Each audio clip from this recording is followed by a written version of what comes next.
Dasturimizda sport mavzusi Termiz shahrida yana bir bor eng kuchli charm qo'lqop ustalari o'rtasida musobaqa bo'lib o'tdi. Alpomish kurash majmuasida tashkil etilgan professional boks oqshomida mamlakatimizning turli hududlaridan saralab olingan sportchilar ishtirok etdi. Tafsilotlar bilan navbatdagi lavhamiz orqali tanishasiz.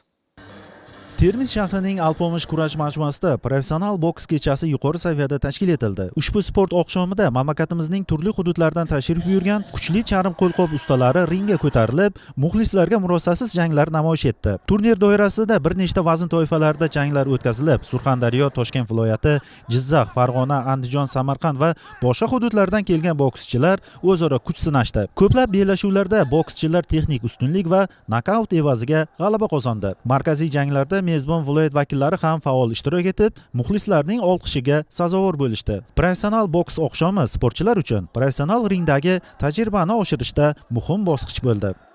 Termiz shahrida navbatdagi turnirni o'tkazyapmiz. Bu yerda ham mana ko'rib turgandek iqtidorli bolalar kashf etilyapti.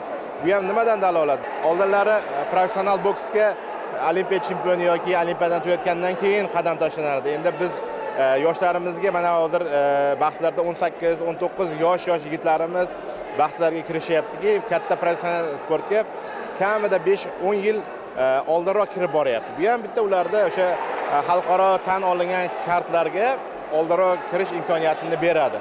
Termiz shahri avval ham yirik boks musobaqalariga mezbonlik qilgan. Jumladan Butunjahon boks seriyasi doirasidagi O'zbek Tigers janglari ham aynan shu majmuada o'tkazilgan va unda Bahodir Jalolov, Bektemir Meliqo'ziyev, Isroil Madrimov kabi mashhur bokschilar ringga chiqqan edi. Mazkur professional boks kechasi ham Termizda boks sportiga qiziqish yuqori ekanini yana bir bor namoyish etdi.